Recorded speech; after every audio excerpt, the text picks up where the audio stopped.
A planned pregnancy turned my husband into a monster. My life is flipped upside down. I wanted to do an update with how many people took the time to send messages, leave comments, and share their own personal stories, which especially helped make me not feel so alone. As mentioned in an edited post, I was not allowed to change the locks on our house due to both of our names being on it.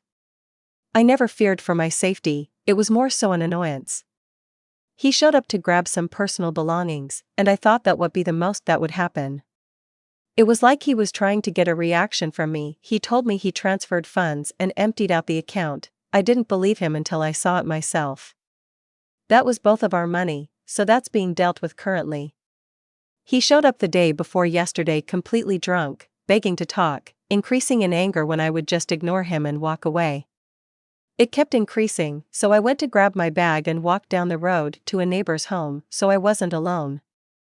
He grabbed my arm to stop me, and when I yanked it away, he slapped me, almost a backhanded open slap. The cops were called. I didn't have a mark on my face, so it was a my word versus his. They escorted him off the property, and I'm only now assuming he's back with his parents now. He did throw a fit about the dogs, and does have proof of ownership, so I'm guessing he'll be able to take them. Went to leave to go for a drive to clear my head after everything and realized 3 of my 4 tires were flat. I know it was him, but I don't have proof. Insurance won't cover it, so going to a tire shop on Friday morning. Just another drop in the bucket. As for the attorney, I've had my consult and I'm waiting for my check to come in for my actual appointment and getting the ball moving on this. There's not any family left, and a few close friends are kept in the loop, but I don't want to burden them or treat them like unpaid therapists, so I think that's why I came back to Reddit. Something therapeutic about just typing it all out into the void.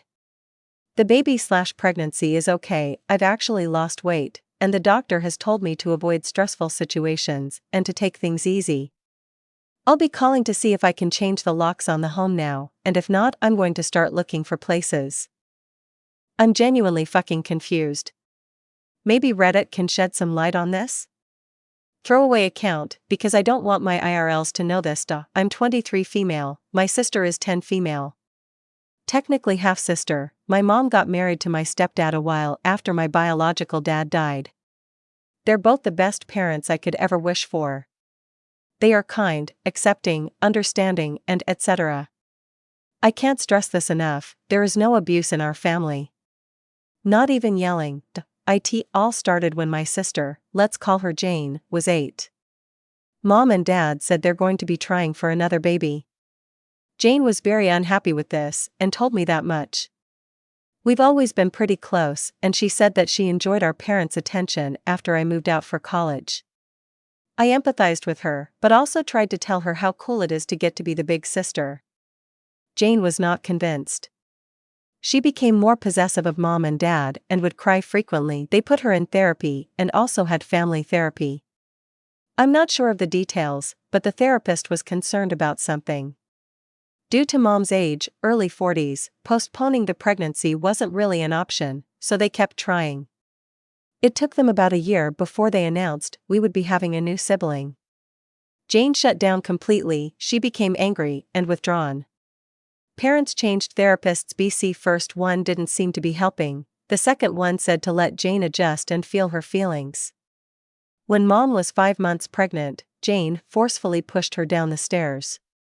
Mom had to go to the hospital and had a head trauma and subsequently lost the baby. It was absolutely insane. It happened on the back side of the house, where we have a platform and a steep wooden staircase leading to it, and a camera had caught the entire incident. I must have rewatched that video 1,000 times.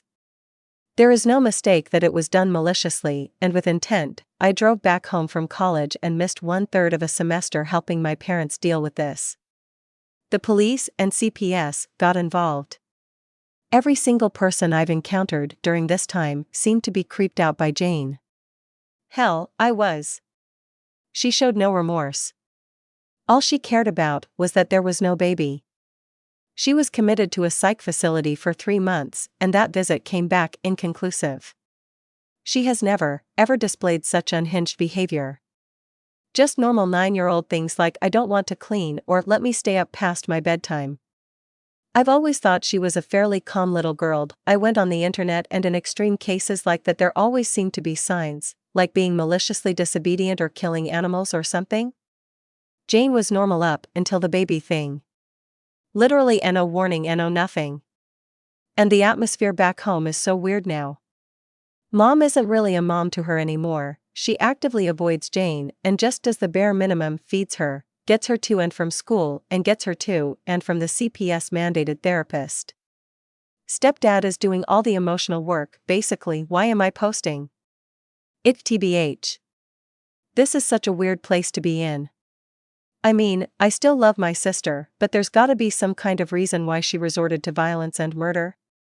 At 9 years old? 9-year-olds don't know jack. How did she even know that pushing someone down the stairs will do it? She doesn't even have internet access. Edit, I know you guys mean well, but just give her up isn't an option in my state. It's a red state with shit protect the family laws that would have both of my parents in jail for child abandonment, and Jane does not qualify for removal due to safety concerns as there are no other children in the household and no official diagnosis. The current plan is a boarding school in 2 years and maybe a residential facility before that, if we can find one that has good reviews. Subscribe to the channel, press the bell icon, and don't forget to like the video to support me.